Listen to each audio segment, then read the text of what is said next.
Hello everybody, it's Mr. Q again. What's up? I hope you guys are staying safe and having fun. Today we will continue our travel series. This will be part 4 of the travel series.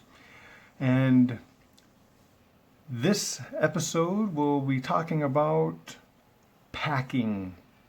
And packing will be a 2-part episode. So this time is part 1, and we'll focus on what type of baggage you should be using, and next time we'll talk about what you should and should not take.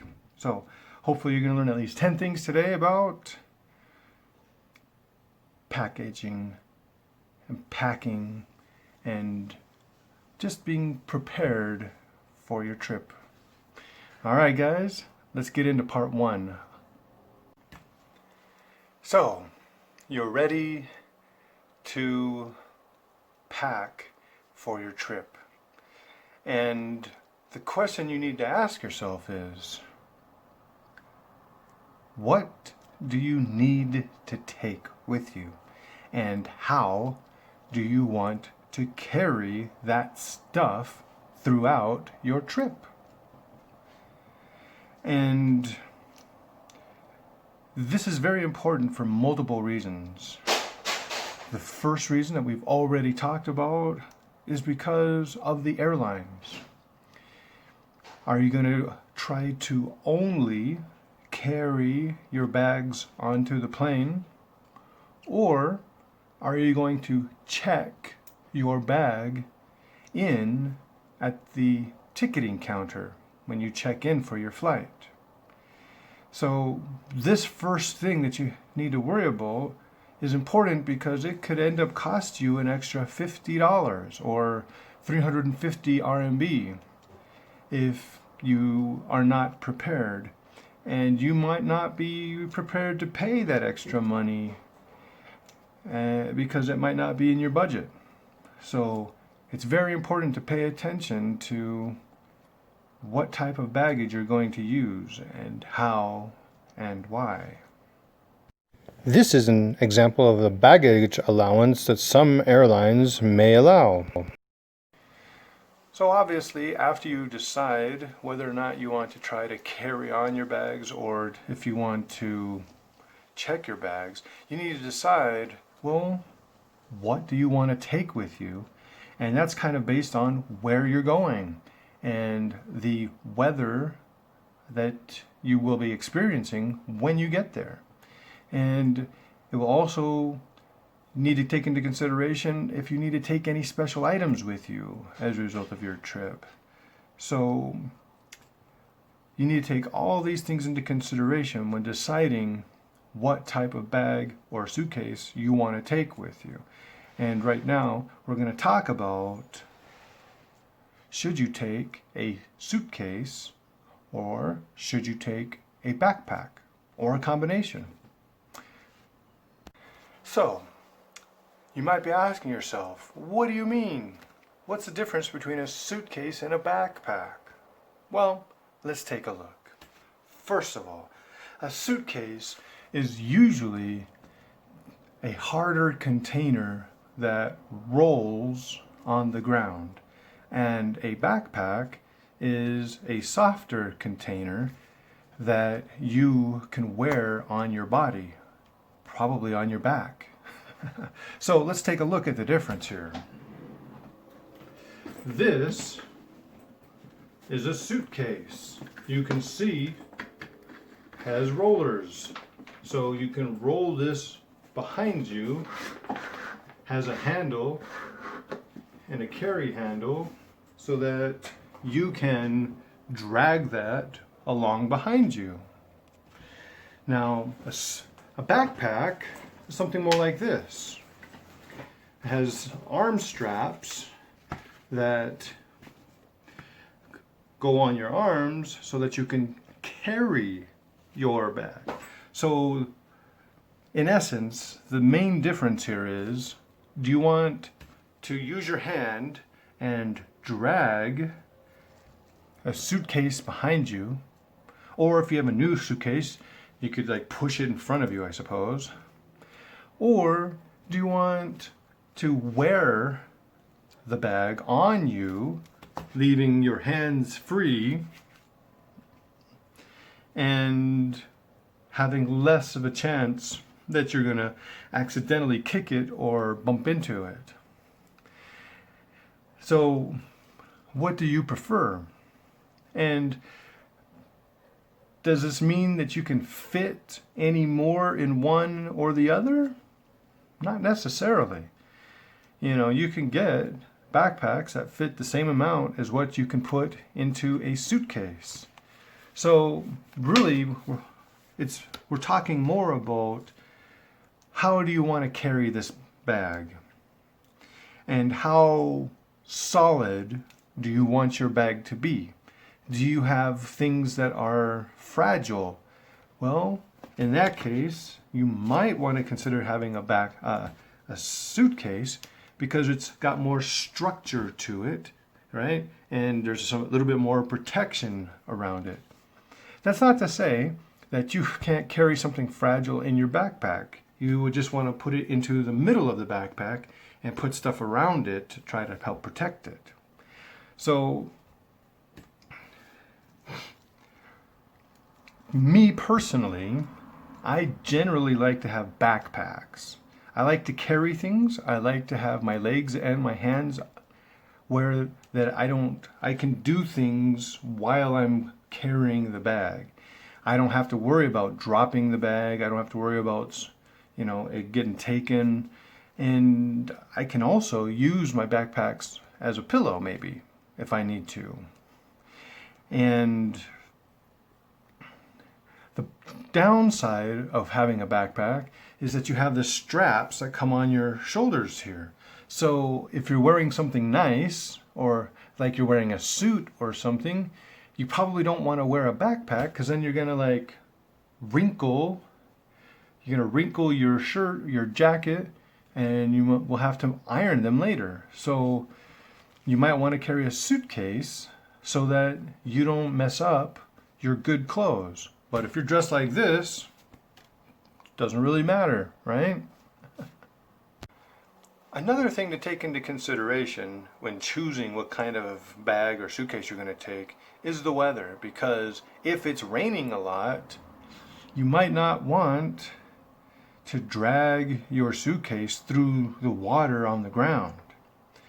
Yeah, there might be a case or cover for your bag, for your suitcase, so that you can cover it and protect it from the rain from above, but that doesn't usually protect it from the water from below. And that in that instance, I like to have a backpack, because most backpacks you can get a cover on it to protect it from the rain.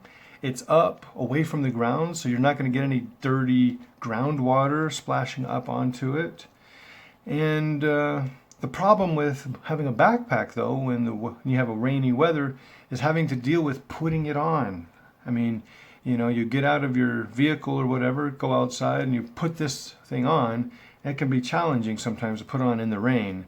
And so convenience-wise, in regards to that, it's nice to have a suitcase. You just grab it and roll it on out, and you're done, right? So it just depends on your personal style and what the purpose of your trip is, and how fancy you want to look when you get there, right?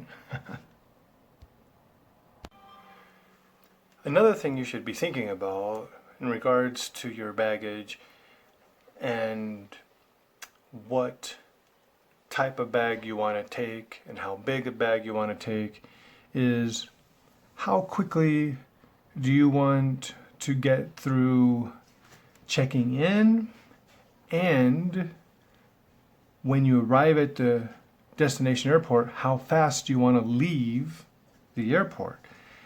Because many airlines allow you to check in online in advance. And so this can allow you the opportunity to completely skip the check-in counter when you arrive at your departing airport. So basically you get to the airport and you go straight to security. You don't even have to go to to the ticket counter sometimes. And even if you do have to go to the ticket counter because they have to verify your passport or whatever, then it'll save you a little bit of time because you don't have to deal with checking that bag in and getting tags for it and everything. So on the back end, you have to think about, well, if you check a bag, then you have to go to baggage claim and get your bag. And oftentimes you end up having to wait at baggage claim for 15-20 minutes sometimes, waiting for your bag to show up. And then you have to wait for your bag and get your bag, and then you can leave. So if you're more in a hurry, or if you don't want to deal with baggage claim, then this is another reason to try to get all your stuff into a carry-on bag and not do a check-in bag. And then once you get to a certain amount of stuff, you will probably have to have a check bag anyways. So you just have to decide, how much stuff do you want to take? What's actually necessary for you to take? And how much time you want to spend in the actual airports, getting there and getting out of there. So, there are very specific size requirements when it comes to what you can carry on and what you can check when you get to the airport. And you may or may not have something to measure with. But I would encourage you to not worry so much about the specific measurements. Go by what I go by, which is a general idea of how big it can be, and you'll probably be all right. So, for example, let me start with a smaller style backpack. So here's my little backpack, right? Obviously, this is going to be perfectly fine to carry on. No big deal. What I want you to think about is this. Look at the backpack compared to my body. You can see it's the top of my body here with my shoulders, it's even. And down here, it doesn't go below. So basically, if your suitcase or bag that you want to take can fit in this area of your body and not go outside of it, it'll most likely be carry-onable. So you might be able to carry it on. For example, let's take a look at this suitcase. If you look at this suitcase, shoulders, bottom of my torso, the sides of me, it fits perfectly. This also you can carry on, right? But let's take a look at this one. Does this one look like you can carry it on? One, if you look, it goes all the way up to my face, and it goes down below my stomach. Also, you can't see my body on the sides of it. So this bag is not going to be able to be carried on. The other thing you need to worry about with these big bags like this is sometimes they can be very heavy, and you're only allowed maybe 50 pounds, that's 20 some odd kilograms, right? And if you have a heavy bag, a lot of your weight will be in the bag. So you won't be able to take as much stuff in your bag because the bag weighs so much, right?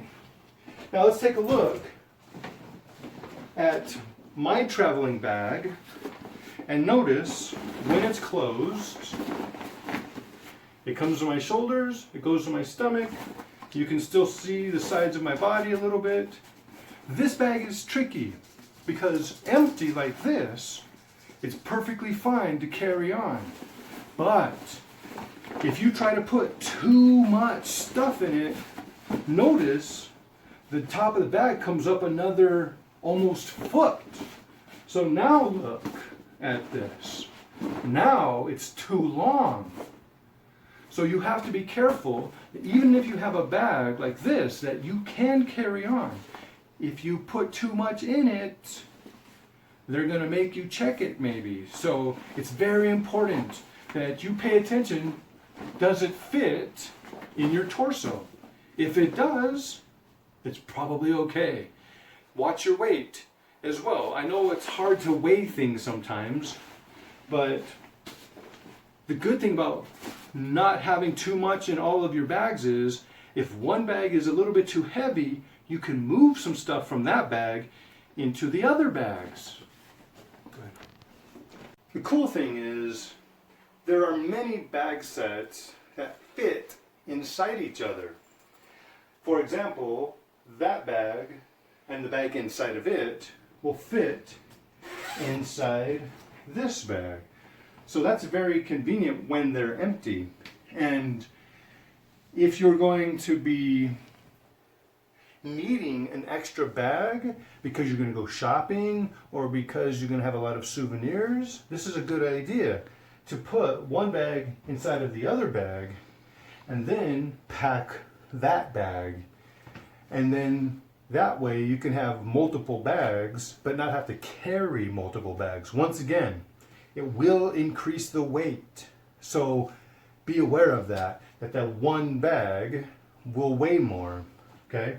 But you can see the difference here between a bag that cannot be carried on and a bag that can be carried on. You can see the difference in how tall it is. You can see the difference in how wide it is. And I also recommend taking a small day bag that you can use. Look at this. This is a bag. And you can make it even smaller if you need to. And all you have to do is unzip that.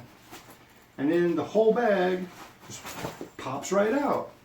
And now you can use this bag as a day bag for your excursions.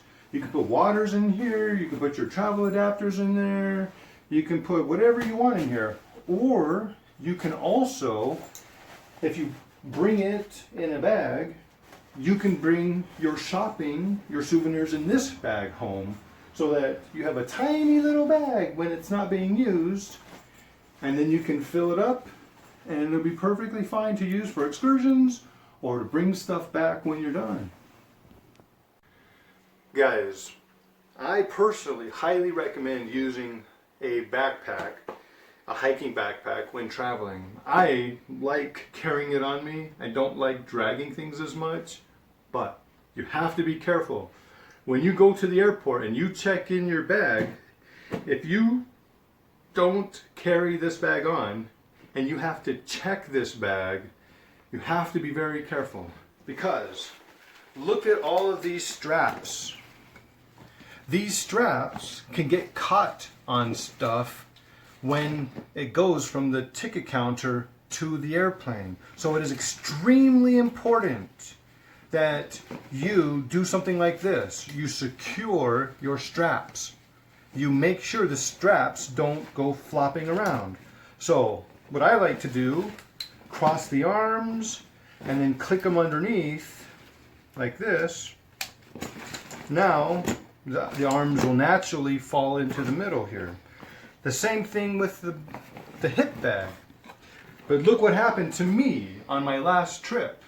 My belt didn't get secured properly and half of the belt got ripped off. And this is a danger. This is a problem that will happen. So it's very important. Secure your arms. Then wrap each of the parts of your belt around and click it. Boom. Now this is not going to get stuck. You can also make sure that once all your things are connected, try to hide these straps so that they don't just flap around also. Wrap them around and put them inside so that there's only just a tiny bit showing maybe. Because if you have too much of these straps showing, once again, it could get caught and it might fall off the conveyor belt, or the strap might get ripped off altogether, or whatever. So if you wrap it like this, that's not going to get caught on anything. This is very important to do when checking in this style of bag. You don't want to be like me and now you have one of your belt or arm things missing because it didn't get secured properly. Alright guys, I hope you guys have enjoyed learning about how to pick what kind of bag or suitcase you want to travel with when you go on your trip. We talked about making sure you understand, do you want to try to only carry on your bags, or do you need or want to check your bags? Do you want to be able to carry your bags, or do you want to roll or drag your bags? All of these are important considerations to think about when choosing the bag you want when you're traveling. And it all comes down to your style. What do you feel most comfortable and convenient doing with your bag? We talked about, and I showed you the differences in sizes and how if you want to carry on your bag, make sure it fits in your torso, and you'll probably be okay. We talked about checking your weight, because checked bags usually 23 kilograms or 50 pounds, and if you're going to carry it on, it's about 10 kilograms or 22 pounds, give or take. And so weight and size makes a difference, and how you want to carry it makes a difference. And whatever you do, make sure if you check a backpack that you secure those straps and arm belts and hip belts to make sure that they don't get ripped off during the transportation between the ticket counter, the airplane, and then baggage claim. So today, for your homework, I want you to be thinking about, what is your style? How do you want to carry stuff when you go on vacation? And talk about why that is your style. Talk about whether or not you want it to be a rolly suitcase, a hard suitcase. Do you want it to be a backpack, a small backpack, a large backpack? Think about all of these things and decide what your personal style is for your traveling. All right, so write all that down, and when you're done, share it with a classmate. All right, guys, that's it for me today. Next time, we're going to talk about more specifically what you should and probably shouldn't take when you travel. So we'll see you next time. Bye-bye.